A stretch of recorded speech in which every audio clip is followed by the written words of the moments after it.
नाज़रीन इकराम, एक बादशाह को सोने से बहुत प्यार था। वो अक्सर अपने उस खुफिया कमरे में जाकर बहुत वक्त गुजारता और सोने को देखता रहता और ये सोचता रहता कि कैसे पूरी दुनिया का सोना सिर्फ उसी के पास जमा हो जाए। वो इन्हीं सोचों में गुम था कि एक अजनबी उसके पास आया। हालांकि सारे दरवाजे और खिड़कियां बंद थीं। बादशाह परेशान हुआ और उससे पूछा कि तुम यहाँ कैसे? उस फरिश्ते ने कहा कि तुम सारी दुनिया का सोना अपने पास जमा करना चाहते हो तो ऐसे करना, जब सूरज की पहली किरण निकले तो जिस चीज़ को भी हाथ लगाओगे वो चीज़ सोने की हो जाएगी। बादशाह सुबह उठा, उसने अपने बिस्तर को हाथ लगाया, वो सोने का हो गया।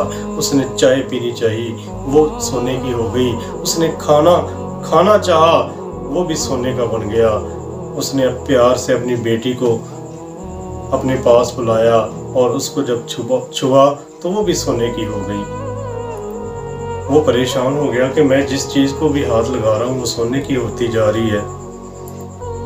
उसकी प्यारी बेटी, जिसके लिए वो अपनी पूरी दौलत निछावर करने को तैयार था, अब वो परेशान था कि मैं कैसे उसको वापस इंसान बनाऊं। वो तो सोना बन चुकी है।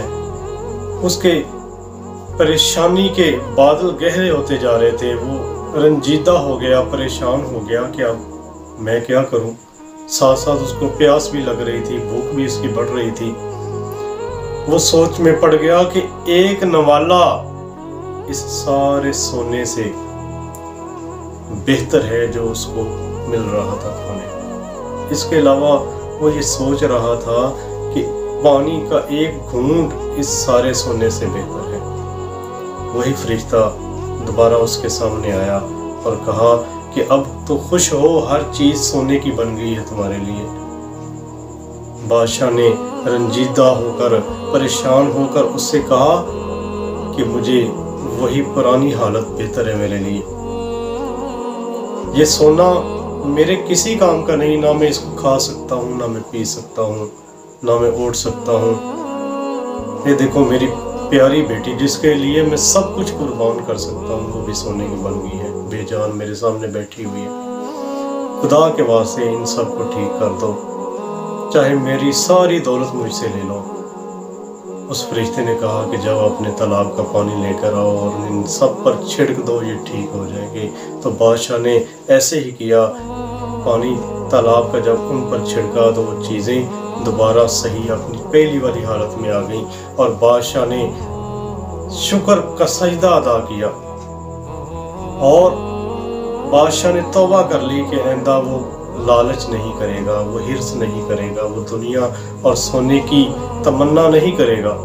क्योंकि ना तो इंसान सोने को खा सकता है, ना ही पी सकता है, ना ही उसको अपने दुख दर्द का कोई साथी बना सकता है।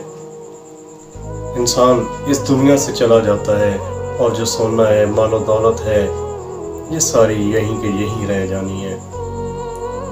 तो लिहाजा नाज़रीन इकराम, सोचना चाहिए कि हम